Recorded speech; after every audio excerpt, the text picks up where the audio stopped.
அனைவருக்கும் வணக்கம். இந்த கோகர்ணன் கதை. அப்போ துந்துகாரி தங்கச்சி பையன் அவங்க வளர்க்குறாங்க, அக்கா வளர்க்குறாங்க. ஆத்மதேவனோட வீட்டில் வளருது. இந்த பசு மாட்டிற்கு பிறந்த அந்த பையனும் அவர் ஒரு ரிஷி ஆசிரமத்துக்கு சென்று நல்ல வேத வேதம் படிக்கிறாரு, சாஸ்திரம் படிக்கிறாரு, இதிகாச புராணங்கள் எல்லாம் ரொம்ப சிறப்பான ஒரு குழந்தையா அது படித்து நல்லா வருது. ஒரு ரிஷி ஆசிரமத்துக்கு அவர் சென்று போயிடுறாரு. ஆனால் இந்த துந்துகாரியோ, அதாவது அந்த தங்கச்சிக்கு பிறந்த அந்த பையன் ஒரு போக்கிரி துஷ்டர்களுடன் சேர்ந்து சகவாசம் வைத்துக்கொண்டு அதர்ம வழியிலே ஈடுபட்டு சில வருடங்கள் ஆனவுடன் உண்மை அறிந்து ரொம்ப மன கஷ்டப்படுறாரு. அப்புறம் தான் அவருக்கு தெரிய வருது, அவர் பிள்ளைங்க விஷயத்தில் இந்த மாதிரி ஒரு தவறு நடந்திருக்குன்னு. ஆத்மதேவனும் அதையே நினச்சி அவர் இறந்து போயிடுறாரு. நாளடைவில் அவருடைய மனைவி துந்துலியும் இறந்து விட்டாள்.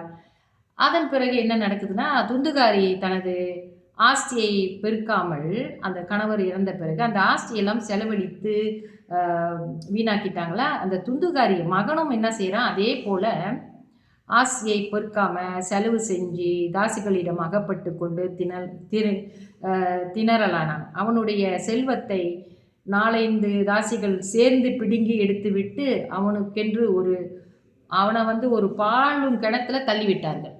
அப்போ அவன் விழுந்துட்டான், அவனை தள்ளி விட்டுட்டார்கள். அப்போ அவனோட எதிர்பாராத ஒரு துர்மரணம் அவனுக்கு ஏற்பட்டு விட்டது. யாரு? அந்த தங்கச்சிக்கு பிறந்த அந்த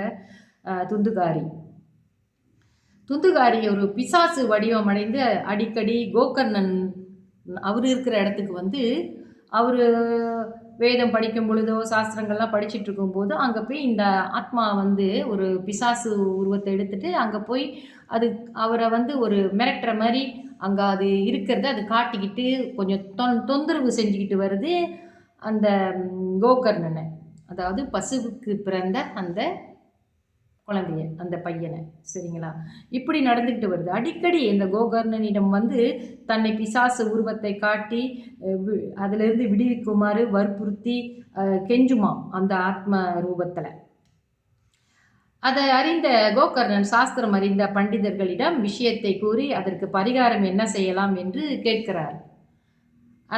அதனுடைய பரிகாரத்தை நாம் நாளைய பதிவிலே பார்ப்போம். நன்றி, வணக்கம்.